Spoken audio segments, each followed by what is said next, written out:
Are you done? No? All right. Daniel's got it?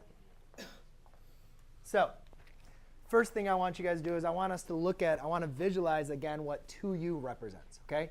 So 2u is a scalar. And basically what that means is we're multiplying this vector by a scalar. So let's go ahead and sketch our vectors. Again, we have 2, which is at -1, 1, 2, 3. 1, 2, 3.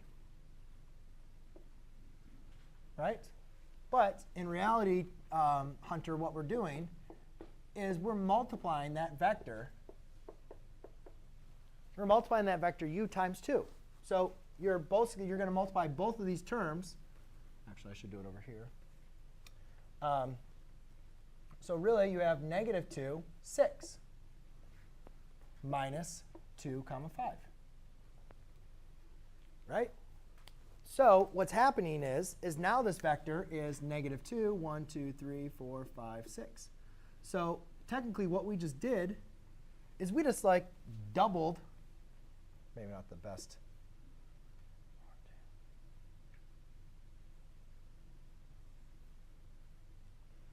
It's not a very good vector. But we basically just doubled the magnitude. Would you guys agree? Right? We just doubled this length. Yes? Do you guys agree with that? We just doubled the length, right? By multiplying by 2. That's what the scalar does. Now, we're subtracting w. If you guys remember w, which is over here, 2/5, 1, 2, 1, 2, 3, 4, 5. When we're doing scalar addition, we did that tail the head method, right? You take the tail of one and you add it to the other one, right?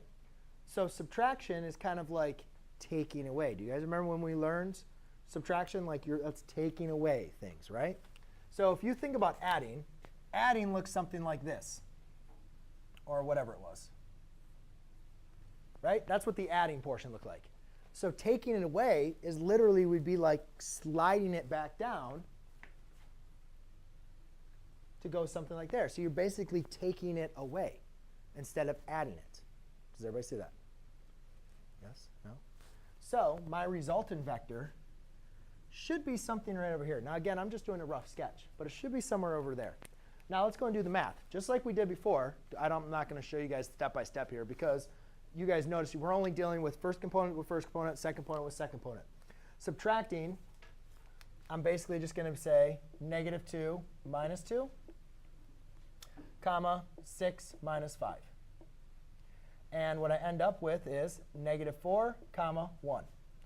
So look at this. 1, 2, 3, 4, comma, 1. I wasn't that far off, was I? So my vector here, my resultant vector,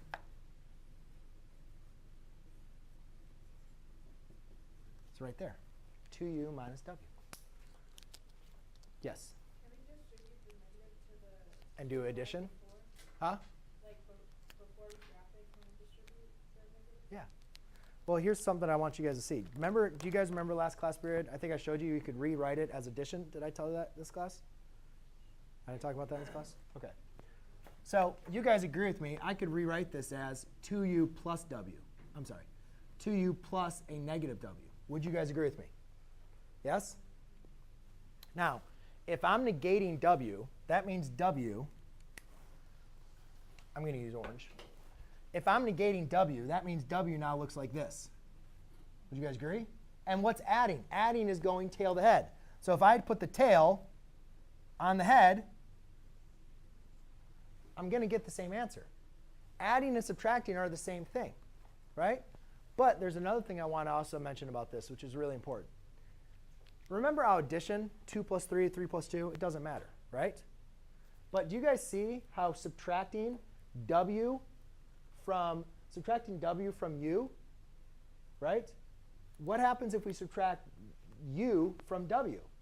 That would be something down there, right? So do you guys, it's a difference, and you guys know that, right? We know that subtraction is not cumulative. You can't, 5 minus 2 is not the same as 2 minus 5. So it's very important that we understand that, yeah, when you're subtracting w from u, it's over here, but subtracting u from w, it's over there, right? So it's just an important thing I want you to. I guess it wasn't that important. I thought that was something very, very interesting.